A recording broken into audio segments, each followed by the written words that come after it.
Okay, good morning. So today for day 4 again, the syllabus we had already told, that is Marx, Gramsci, Hannah Arendt and Mill. So the 3 questions you can take down for today. Question number 1 is that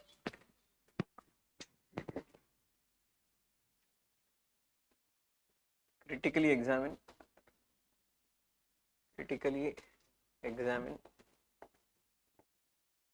Marx's description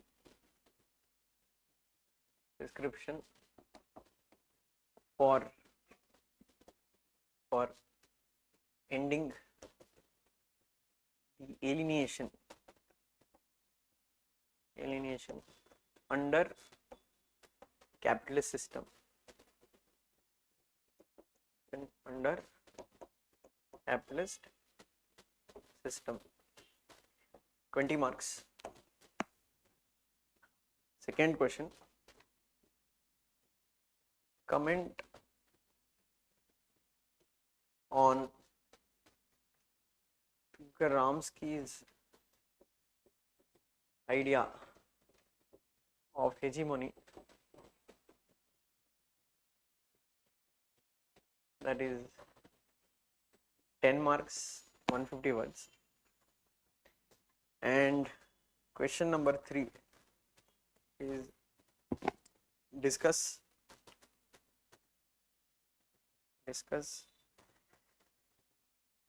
J.S. Mill's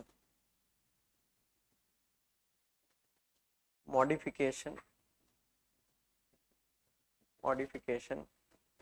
of utilitarianism. This is 15 marks. 12 and 24. So you'll get 31 minutes to write the answer. Okay, for these 3 questions. So you get 31 minutes to write the answer, and I think if you have taken down the question, I will switch on the timer. So all of you taken down the question.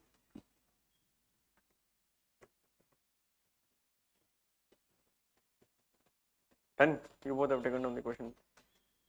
So your time starts now.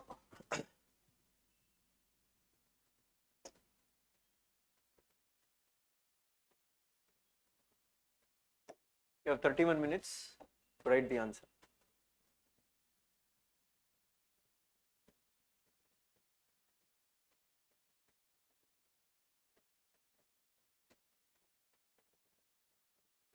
So for those who have joined now, this will be the 3 questions.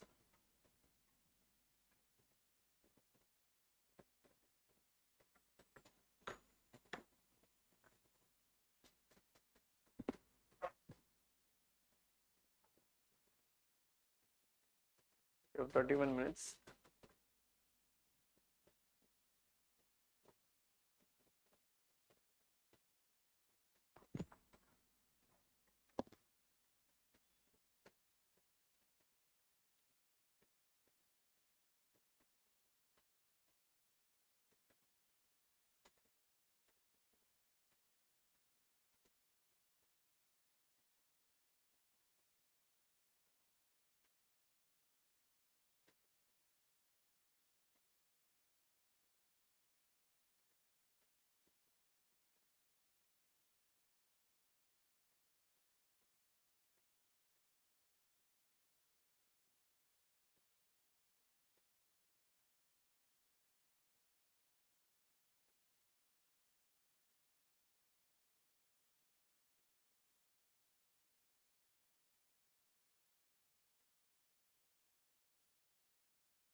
Your last 60 seconds.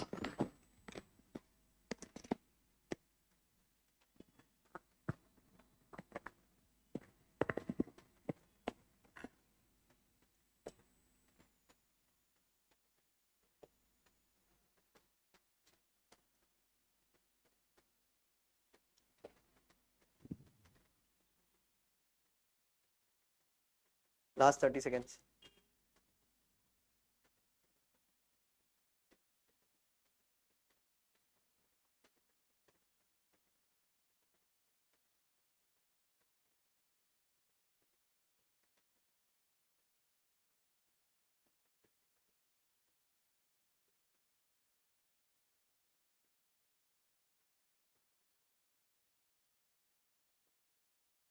Last 10 seconds.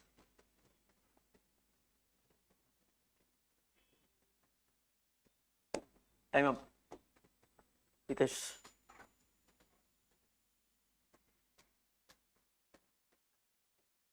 So basically these are the 3 questions which you were expected to write in 31 minutes. Okay. So the first question was what? Critically examine the Marxist prescription for ending alienation under the capitalist system. What did you write?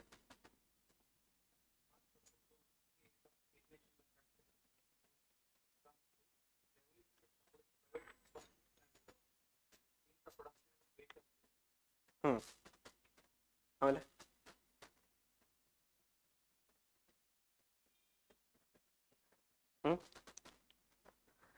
See, the difference in just reading a book and writing an answer are 2 different things.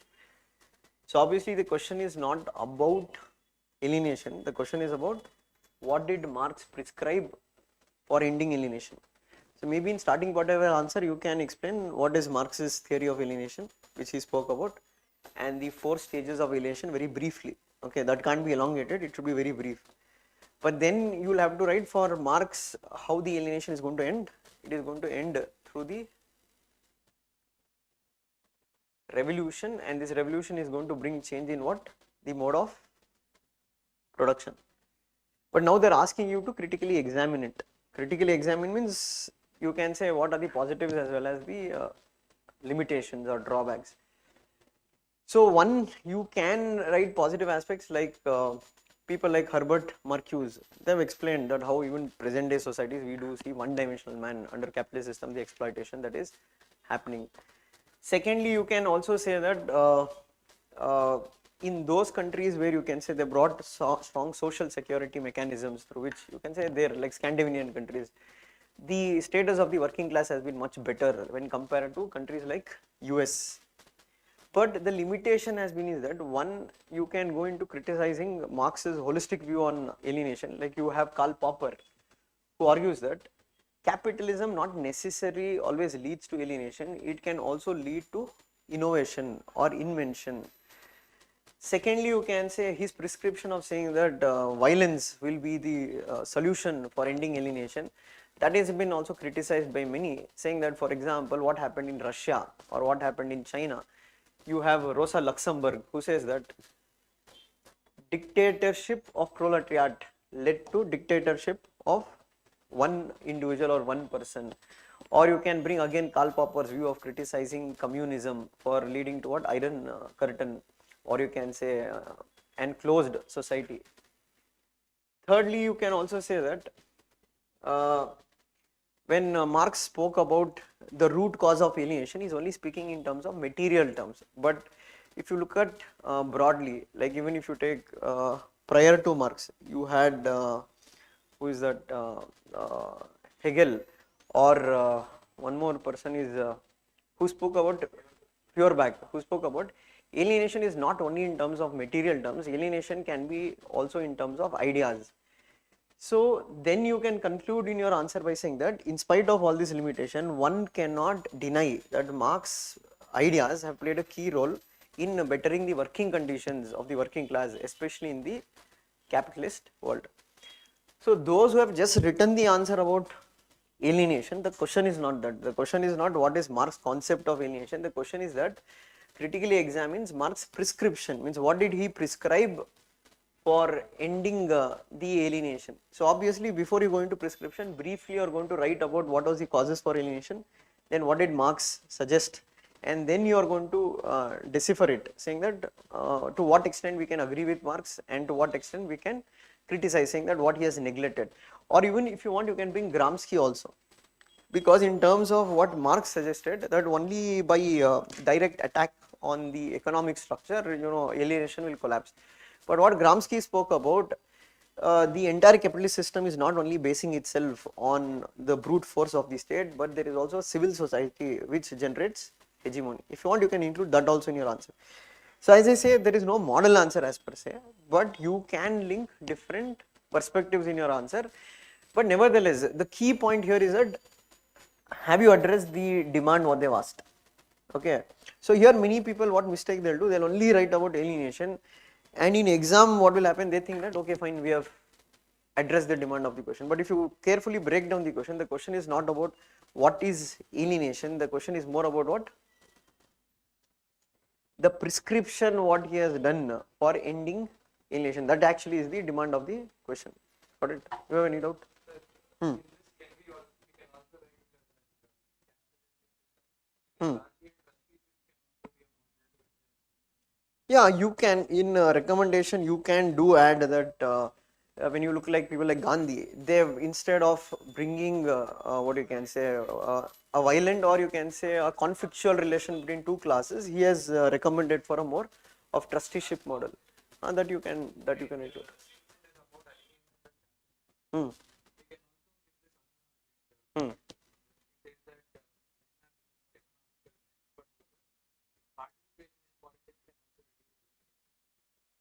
No, see, the main thing is about it is Marx's prescription rather than what are the causes of alienation. Okay, so if you are writing on Hannah Arendt, you are unnecessarily deviating away from the key demand.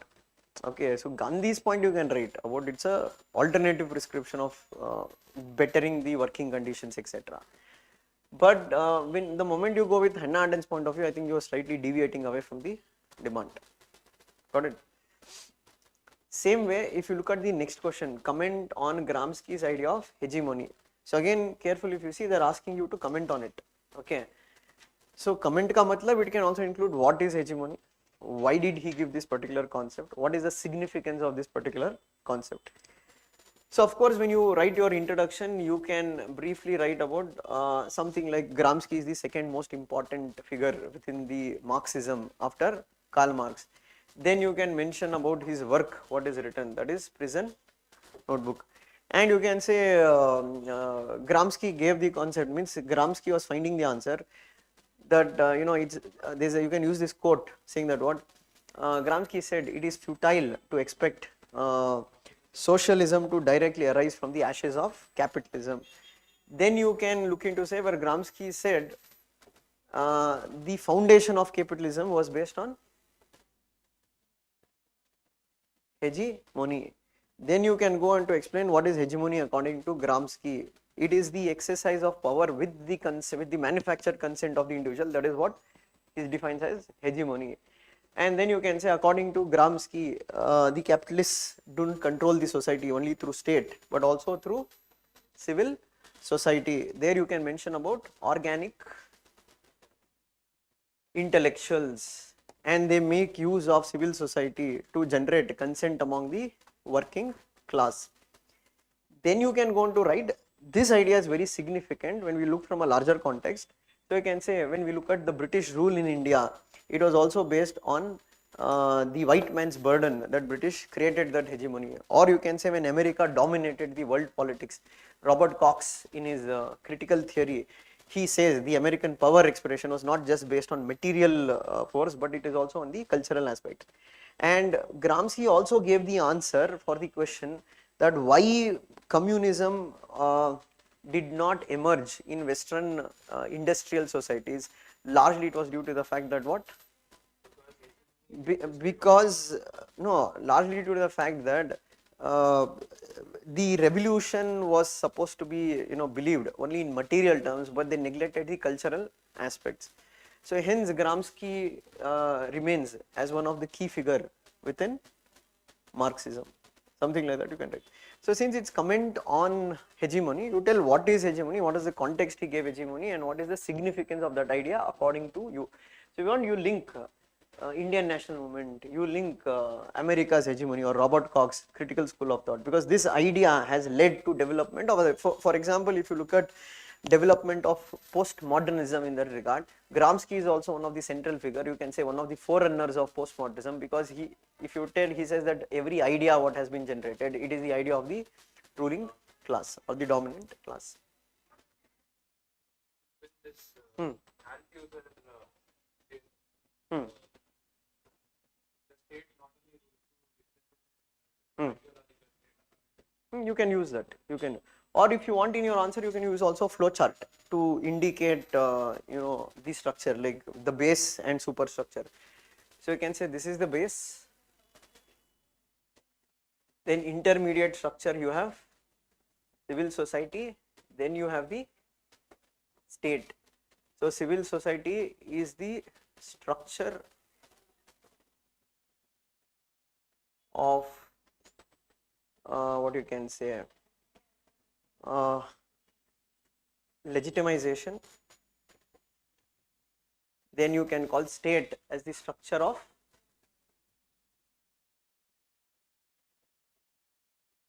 coercion. So if you want, you can add this what you can say flow chart in your answer also somewhere down the line, if you are able to accommodate within the given number of words. Alright. So it's a straightforward question, a repeated question which has been asked in the exam many times. So you can say 80% of Gramsci's question will be revolving around what? It is the idea of hegemony. So if you see in previous year, they have asked in paper 2 that how do you apply Gramsci's hegemony in international politics. There again you link Robert Koch, etc. And you study that how soft power or Joseph Nye can be also. But here we don't need to go into so much, because they're asking directly about comment on Gramsci's hegemony. And your third question was largely about how J.S. Mill has modified utilitarianism. It's again a straightforward question for 15 marks. So first you need to write about what? Utilitarian philosophy. Okay. So you can say utilitarian philosophy was popularized by Jeremy Bentham. So utilitarian philosophy started gaining grounds in England in, you can say, 18th century or 19th century. Then it is also called as what? Common man's philosophy. Why it is called as common man's philosophy? Because it was easily understood by common people. And what was the core essence of this philosophy? Greatest number for greatest happiness for the greatest number. Then you can say it also spoke about there is no qualitative difference between happiness and pleasure. So there you can use the dialogue what Bentham told, Pushpin is same as poetry. Then you can also mention about how he invented Felific calculus to measure the amount of pleasure or happiness that is generated. Then you can go on to write that however utilitarianism came under attack. So there you can say Carlyle criticized utilitarianism. He equated it to Pick's philosophy, and hence what Mill did in order to save utilitarianism from criticism, he brought certain changes. Now you have to go on to mention what are the modification he did. So one, Mill said there is qualitative difference in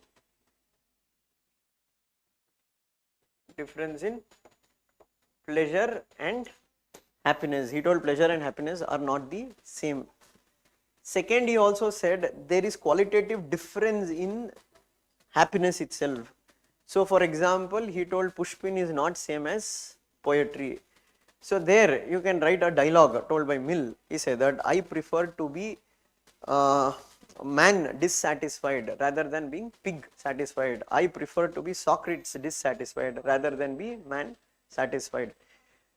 Third, you can say he also rejected the use of Felific calculus. He told happiness and cannot be measured. He brought qualitative aspects rather than quantitative aspects. And you can say largely Mill brought back the focus on liberty rather than utility as an essential direction of liberalism itself. But then you can say that is why Mill is popularly called as, or he himself said as, I am the Peter who defied his master. And hence we say that if there is anyone who is liberal, that is J.S. Mill. Get a point? So in this question, you don't need to bring any critical points. The largely because question is directly asking that why did he modify? So you need to explain what is utilitarianism, what are the core aspects of it, and why did Mill decide to modify utilitarianism, and his modification led to what some say that utilitarianism no longer looked utilitarianism under J.S. Mill. So that is the answer you need to write for this particular question. Got it? So as I told, reading is one thing, answer writing is completely a different thing. So that's why we say that those who read more, why they not always end up getting more marks in the exam, because that's a myth about this exam, saying that this exam is a knowledge exam. This exam is 50% knowledge which you need, because without knowledge you can't crack the exam. But the other 50% is what? The skill that you possess in the examination. Because prelims has certain skills, mains has certain skills, interview has certain skills. So what is the skill that is required in prelims? Basically your intuition has to be strong, revision of facts, and you have to know how to identify, what are the statements. Mains, what is a skill that is required? It's about to structure the answer correctly, understand the demand of the question, and be able to bring different or interlink different perspective in your answer. And completion of paper means able to write the answer within the given time, because time factor is also one more thing which plays a crucial role. So let us say you take, while practicing or long term, 1 hour extra to write. So obviously in real exam you are not going to get that liberty, and obviously what will happen if you have not practiced within writing in time limit, in exam the quality of your answer will bound to deteriorate. And third one is that this 50% knowledge, how do I make use of it in the exam? So many people will unnecessarily read 100% of the knowledge, but without the ability or knowledge, how they are making use of it. They just read, it will be there in their book. But if you ask them how they are able to interlink it, they won't do it. Why they are not able to do it? Brainstorming is not done. What do you mean by brainstorming? Sitting together, discussing points, saying that this question, how we can approach it, what are the different, because if you ask 5 different people, they might give you 5 different ideas. So that skills will not be developed. When that skill is not developed, what happens in mains exam? Obviously you are not able to formulate the ideas within the given time. But if you are a person who has done it rigorously, in mains exam what will happen? You won't worry about what is the nature of question they are asking. See, for example, in 2013, 2014, 2015, question used to be straightforward. Directly write about J.S. Mill on liberty. But now they are asking more of applied based question. Why students are not able to handle applied based question? Because there are rote learning. What is rote learning? Just take a note, by heart it, go try to reproduce in the exam, where no longer you are going to get marks for it.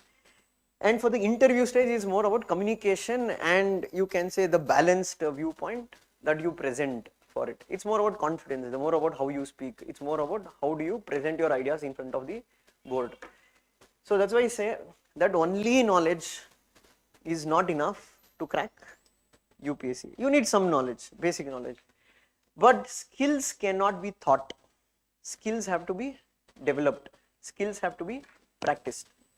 You are getting the point? So take an example of Sachin Tendulkar and Vinod Kamble. 2 case studies where one went on to become the cricketing god.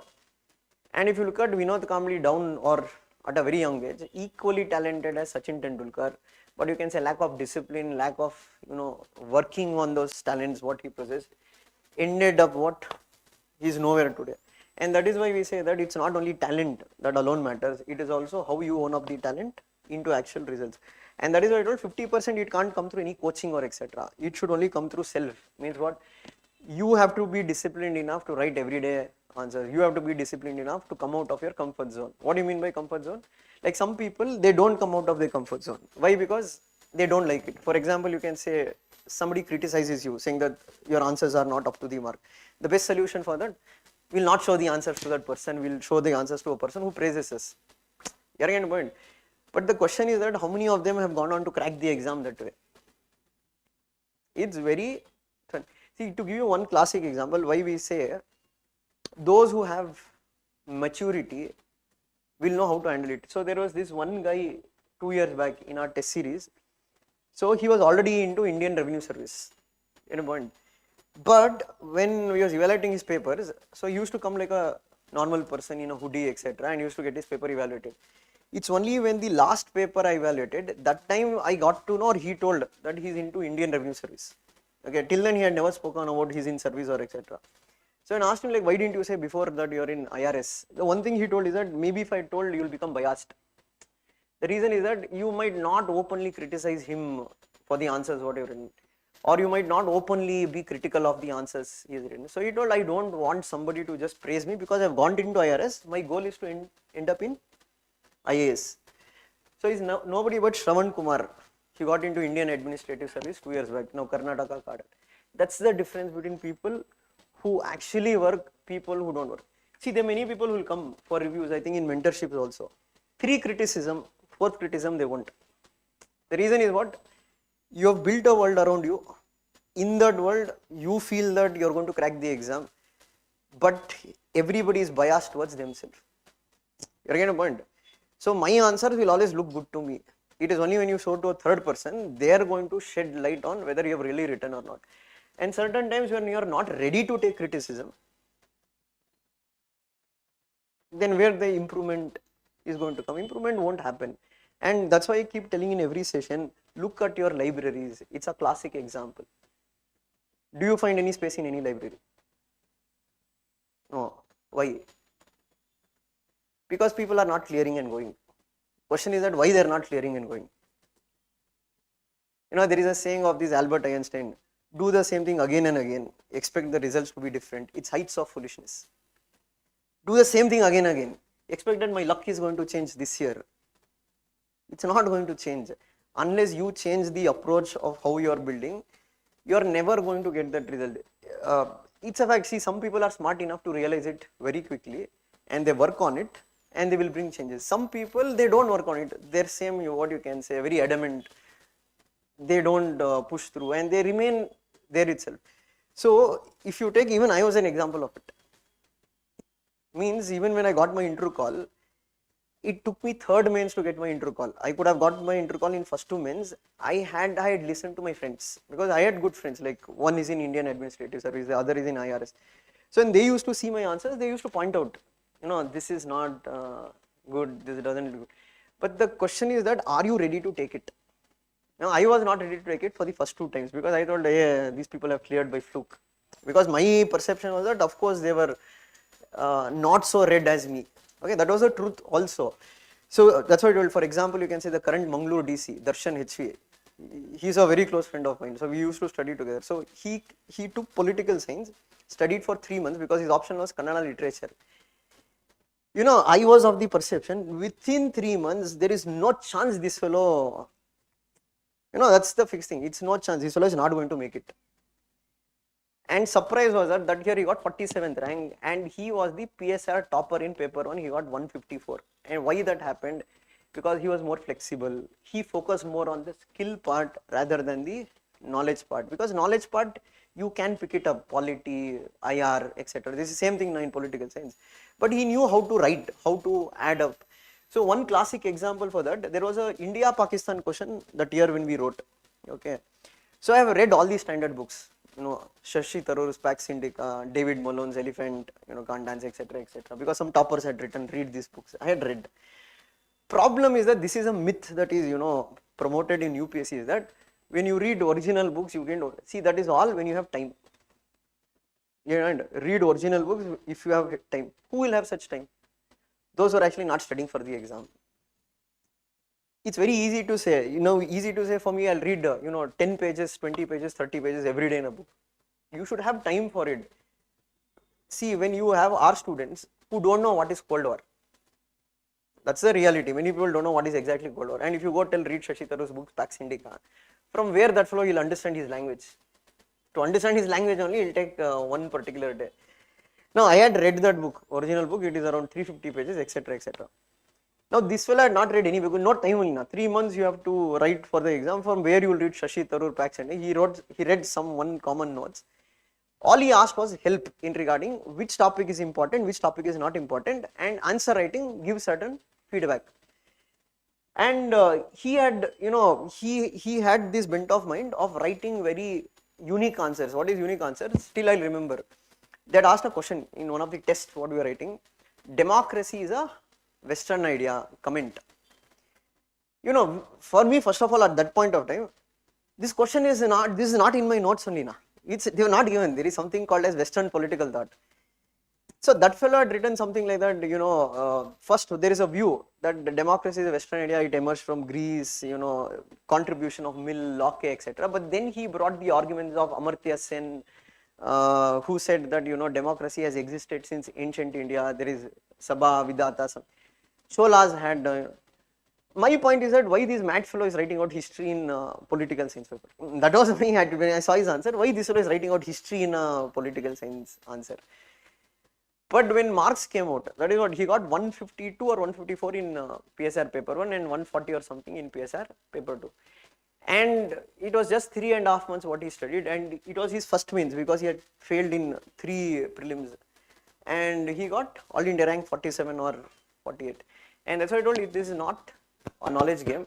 It's more about the skills that you develop. And that's why I told, unless you work on your skills, there will be no kind of, be it prelims or be it means.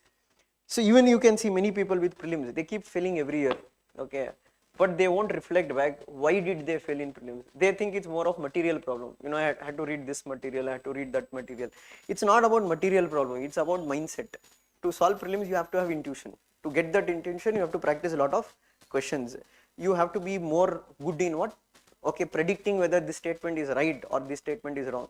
If you think that you are going to read all these statements, then that is humanly not possible at all. That's you can see last year they asked question, which of the following species are poisonous, right? Butterfly, what is that? Frog and spider or something like that.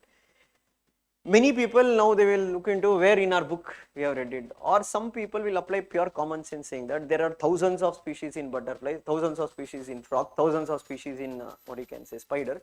Of course, there will be at least 1 or 2 species which will be poisonous by nature, and it's not poisonous for humans. It can be poisonous for others. Like for example, human saliva, is it poisonous? It is not for other humans. For other small insects, if you spit on them, they'll die. So you need to think that way. So when you think that way, easily you get the answer as what? All 3 are poisonous. Got it? So unless in prelims you develop the ability of intuition, things will not work out in UPSC. For mains, it's more about solving a lot of previous year questions and mainly understand the demand of the question. And that's why only in first question, the demand was not alienation theory. It was what? Marxist prescription. That you will have to largely focus on. Got it? So today's session we had, because yesterday we missed this session. So tomorrow also there will be this session. Again 3 questions on same. Marx, Hannah Arendt, and Gramsci and JS. Okay. So again we'll meet tomorrow 9:45.